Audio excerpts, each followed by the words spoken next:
Gospel according to Mark. Glory to you, O Lord. When the Sabbath was over, Mary Magdalene and Mary, the mother of James and Salome, brought spices so that they might go and anoint Jesus' body. And very early on that first day of the week, when the sun had risen, they went to the tomb. They had been saying to one another, "Who will roll away the stone for us from the entrance to the tomb?"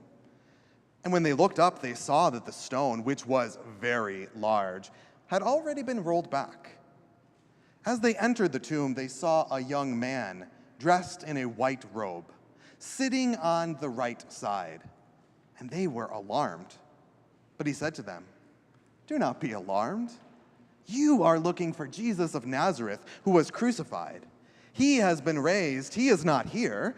Look, there is the place that they laid him.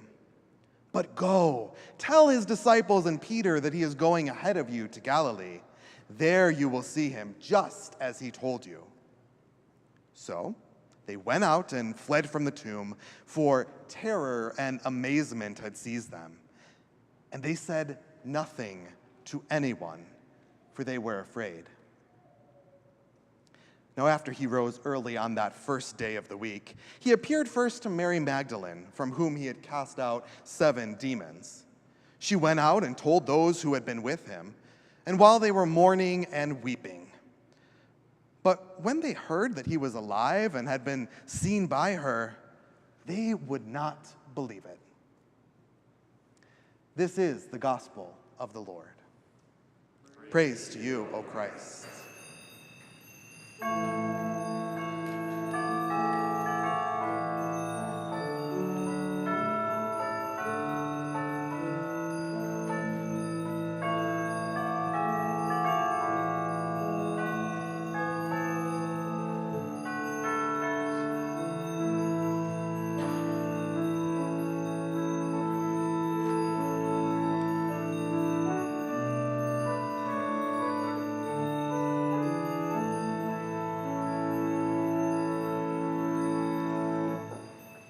Please be seated.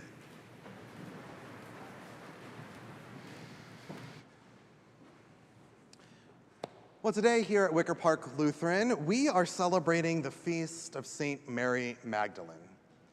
And I have to say, she is probably one of the most misunderstood saints and biblical characters in our entire canon. And I think part of the confusion stems from the fact that she has been reinvented and rebranded century after century. For some centuries, she was seen as the embodiment of Christian repentance. Other times, she was incorrectly named a prostitute. She was branded over the centuries everything from a mystic to a celibate nun to a passive helpmate to a feminist icon to even a matriarch of divinity's secret dynasty by bearing Jesus' child. But when we look at the scriptures and what it actually says about Mary, there's really not much there to go on. What we do know is that she was from the town of Magdala, which was a village on the shore of the Sea of Galilee. Thus, Mary Magdalene. And Mary was probably one of the more popular names for girls at the time, and so that's why we often see Mary, mother of Jesus, or Mary Magdalene, or Mary da-da-da-da-da, because we need to give a little bit more context of who this particular Mary was. What we do know is that she was also a really prominent figure in Jesus' ministry. In fact, according to the Gospel of Luke, Mary helped provide for Jesus and his ministry. And what we know about women who were providing for the ministry of Jesus and the apostles is that more often than not, these women were respectable figures. They had financial means to support Jesus and the disciples, and they were a little bit different than the rest of society and how it normally functions. And then we get to today's reading, which gave us two more little tidbits of Mary Magdalene. But before we get into that, I want to respond to something that you might be wondering in your head. It's a slightly off topic, but I promise you I'm going to come back to it. So if you were here on Easter Sunday, and I won't take attendance today, but if you were here on Easter Sunday, you probably heard that we largely read the same reading from Mark's Gospel. However, on that Easter Sunday, it ended with verse 8, with terror, amazement, and utter silence. Now, here's the thing. On Easter Sunday, if you were here, I told you that Mark's Gospel ended right there.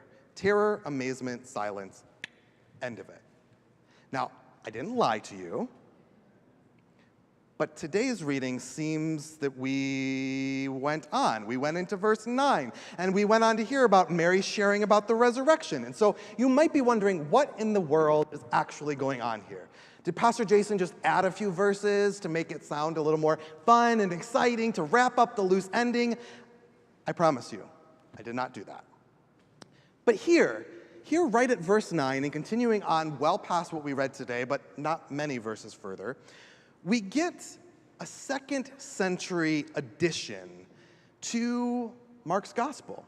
You see, originally the Gospel did end right there at verse 8. However, people were feeling uncomfortable about the fact that it was just this mic drop of a scenario that nobody was going out and telling. And people were wondering, well, if I'm hearing about Jesus and Jesus making resurrection appearances, then why didn't you write about it in Mark's Gospel? And so what ended up happening is that as these different faith communities were sharing stories, is that there became a prominent additional verses that started to circulate, and that's what we get today. We get some of those later additions that weren't original to Mark, but what they're doing is they're helping to leave it a little less open-ended for us. These additional verses that we heard today, and the ones that come on a little bit later, are known as the long ending of Mark. Very fancy, right? They could have chosen like a fancy Latin term for me to butcher, but instead we just call it the longer ending of Mark. And so the thing about this longer ending of Mark is it's not really introducing anything new. The rest of the Gospels kind of already talk about it. This longer ending is just a quick little summary of what's going on. So to get back to Mary Magdalene, though, what we heard in this longer ending is that Jesus healed Mary of 7 demons. And this is probably where people want to start talking about prostitution as one of the demons, or so on and so forth. She didn't live up to the womanly ideal. She did not stay at home, all these things. But the reality is demons. We don't know what they were. There's nothing written about what exactly we're talking about here. And the reality is that the number 7 in ancient Eastern and Israelite culture, well, the whole idea behind that was we use the number 7 to communicate a sense of fullness and completeness. So essentially what the author is telling us is that Mary Magdalene had this experience with Jesus, and this experience made her whole, or fully cured her. And then this longer ending of Mark that we're talking about, well, it goes on to share that Jesus, after he was raised from the dead, that Mary Magdalene was kind of the one, very similar to what we read in Luke's version, that Mary Magdalene was the one who went and told the disciples that she was going out, and she was sent out to then send out the ones who were sent out. That's why we sometimes call her the apostle to the apostles, because apostle means the one who is sent. So she was sent to the apostles who were then sent.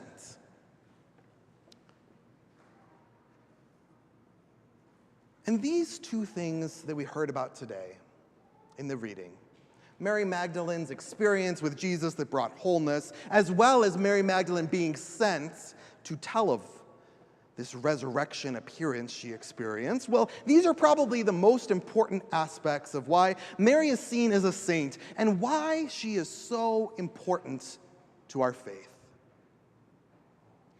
But before I bring these different ideas of Mary together and talk about why Mary should matter to us in 21st century Chicago, Illinois, I want to mention something more generally about saints. You see, the Lutheran Church doesn't typically emphasize saints in the same way that our siblings in the Roman Catholic Church or in the Orthodox churches often do. Now, we do, in the Lutheran Church, have a calendar of the saints where we commemorate saints on different days. In fact, if you look at the second to last page of your bulletin today, you'll notice the upcoming saints' days in the week ahead. We've been putting those in there, and some people find those stories of other people of faith as inspiring. They are not worshiping saints. Lutherans, we don't generally worship them. We don't generally have statues to them. We do not generally pray to them to intercede or talk to God on our behalf.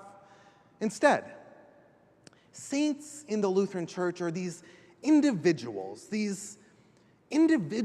who were imperfect, but yet that we can hold up as examples of faith in action, what faith in Jesus Christ might look like. They are teaching us something about how they helped live out God's vision for the world. And that's why when you look around this space and you see different saints depicted on our windows, on our icons, this is reminding us of the gathering of all of those saints here with us and among us.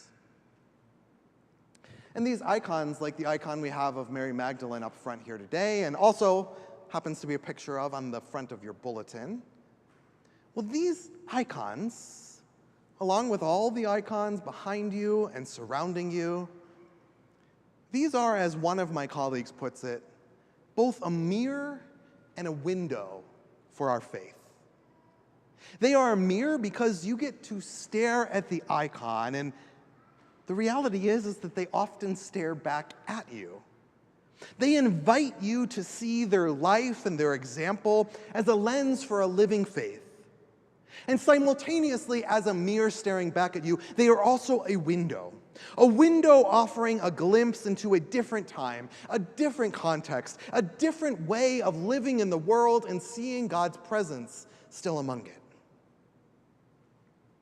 And so with that echoing in the back of my mind, I started looking at Mary's story today.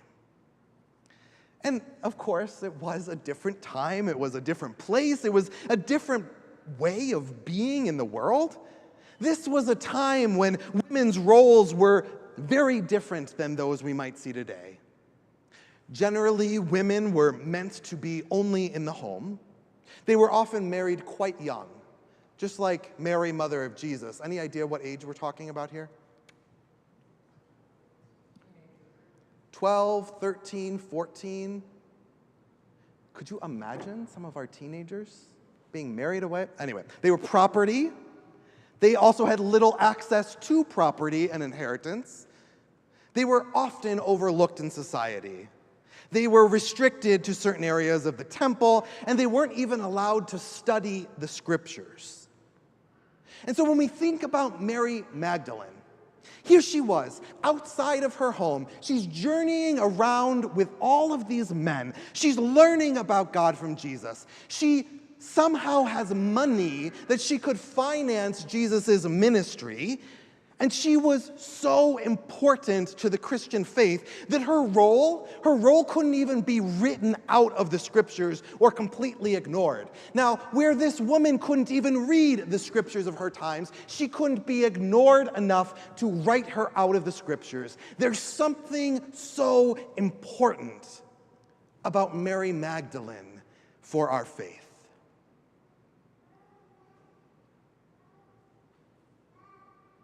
And it is this complex interaction that Mary Magdalene had with society. I think this is exactly why Mary was either accidentally at its best or intentionally at its worst, misunderstood and mischaracterized. You see, this Mary Magdalene, she was different. She didn't really play by society's rules in the same way. She didn't fit the mold that she was given. And in such cases, you see, it's much easier for us to demonize the unknown and the misunderstood instead of trying to reach out and see the gifts that they might share. And I think that's something that we can learn from Mary Magdalene today. You see, Mary was essential to our Christian faith in sharing the resurrection and supporting the movement financially. However, the misunderstanding of difference, this oftentimes erodes God's gifts. Unfortunately, we all could think of examples of the way that this is all too common in our world. We see among us each week and every day how misunderstanding can lead to stereotypes, how misunderstanding can lead to discrimination, whether it be against race or ethnicity or sexual orientation or gender identity, or then blooming into not only misunderstanding, but then into systematic inequality and harm. You see, misunderstanding of political ideology and differences can escalate into social division, into polarization, or even to conflicts or attempted assassinations within our own nation. So too, our failure to challenge those misunderstandings and to further seek the truth with openness and genuine curiosity, that is what we are called to. Because if we don't open our minds to genuine curiosity and empathy and understanding, we're going to limit our own learning, our own innovation. It is going to hinder our own individual personal development, but it's also going to have negative societal impacts. And that's why I think today is so important. For what if we wrote off Mary Magdalene? What if we covered it all up? What if we never revealed the message that she was to share with the apostles, the disciples, and those around us? What if those early Christians said, "This crazy woman, go back home. We don't care what you have to say"? I know I wouldn't have a job today. We wouldn't be sitting here today. The positive impacts that Christianity has brought to the world would have been lost. And that's why I think she brings so much to us, even in just the little blips that we get here and there throughout the scriptures. And it's not lost on me that today as we gather, in just a few moments, we are going to welcome 6 new members to this congregation. And the reality is every time we welcome somebody new into our community, they will bring new ideas. They will bring new ways of talking and operating and engaging in the world. They will bring backgrounds and parts of themselves that are God's gift to this community. And it is Mary Magdalene's story and the story of Christianity that held up these women against what all of society was trying to say at the time. It is these stories that remind us that we are stronger with our difference, that we can hold up those different backgrounds and experiences because God works through each people, even if they don't fit in societal's mold. For our God fully welcomes people in their beautiful diversity to be a part of seeking God's love and justice and peace. And so today, as we welcome members, which might be easier to do, let us also thinking about those who aren't here, those of different political backgrounds, those who come from different places of origin, those who speak different languages, those who look and act and talk and eat differently than us. And let us be reminded of Mary Magdalene. Let us recall how she was so different than those around her, but that without her, we might not have resurrection on our lips, new life in our minds, and the love and the peace and the justice that is for us all. Today, let us give thanks for Mary Magdalene and learn from her the gifts that she brings. Amen.